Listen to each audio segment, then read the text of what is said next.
why do we have these human biases where it's like, oh, kale is natural and it's right off the vine and it's, versus a steak that has to be slaughtered from a cow that's bleeding and screaming, and then we fry it up and, it's one color. And like naturally we think, oh, this is healthy. Like people think orange juice is healthy when the science says it's a bunch of sugar. Well, I mean, yeah, orange juice, I mean, they store it in giant vats. It's there for a year. They put, basically chemicals in from like cologne, basically, the same sort of chemicals to make it taste like orange. It's just kind of scary when you look at how that's done. But we've got this sort of belief, like we all have the bias. I mean, we know what's around us. I'm walking around New York. You can get any kind of food in the world. I walk 4 miles from Central Park to get here, and I'm looking at all the restaurants and all the great flavors and food and all the cultures. And we have this belief that we're supposed to eat a bunch of colors and all these beautiful things from the rainbow. And then you just kind of think about it. You go back into our history. We don't have to go back 50 years, 50,000 years. We can go back 200 years. And we're like, how would that even have been plausible? I would have never been able to eat Indian food and, African food and South American food in the same block. I mean, this is stuff that doesn't even grow on the same continent.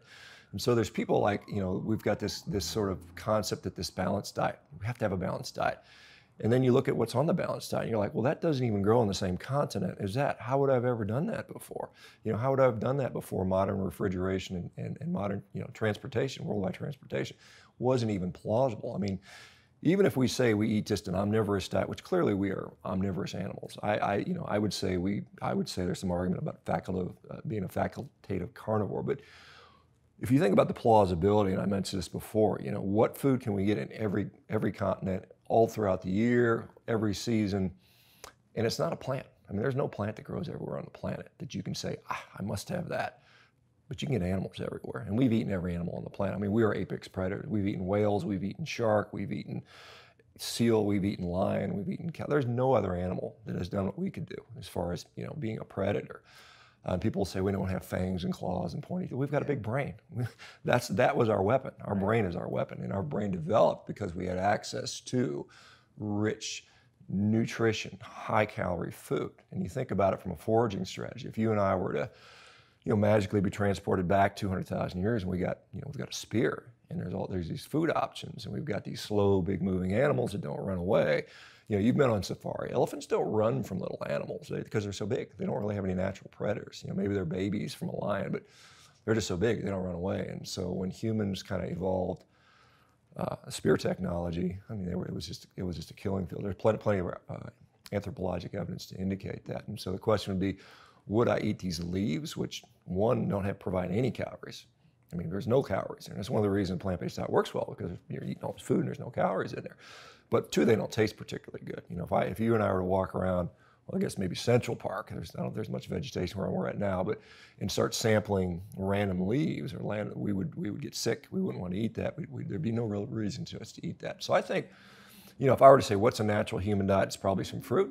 It's probably a lot of meat. There's probably maybe some starches, maybe some nuts. Remember, underground, potatoes and seeds and nuts. If you don't prep them, you don't process them meticulously, they're very poisonous to us. Most people don't know that a handful of raw cashews will kill you. Is that true? Absolutely. Raw cashews will kill you if you eat them, 10 of them. If you eat like 5 or 6 raw kidney beans, they'll kill you. They literally will die. So we had to figure this out. We had to figure out how to make those foods access their nutrition and reduce their toxicity. And then their soaking and sprouting and cooking eventually helped us out and all those things. But prior to that, those things would not have been good food choices. I mean, all the roots and stuff like that were extremely fibrous. We've done all the breeding, so we make them more starchy, so there's more calories in. But initially, it wasn't a particularly good source of food, and that would not have been reliable to grow this big brain. So it would have had to have been meat, is what you're saying. Well, look at this. There's a lot of primates on Earth that are still here, and there's been a lot of primates before, and there's been a lot of hominid attempts at evolution, and they're not here. Humans are here still. Look at all these primates that have been around for at least 25 million, maybe 40 million years. They've been eating fruit, and they've been eating a few ants and bugs for millions upon millions of years, and they still got that 300cc brain. So, if that would have been enough to grow our brain, then we would have done it, that way.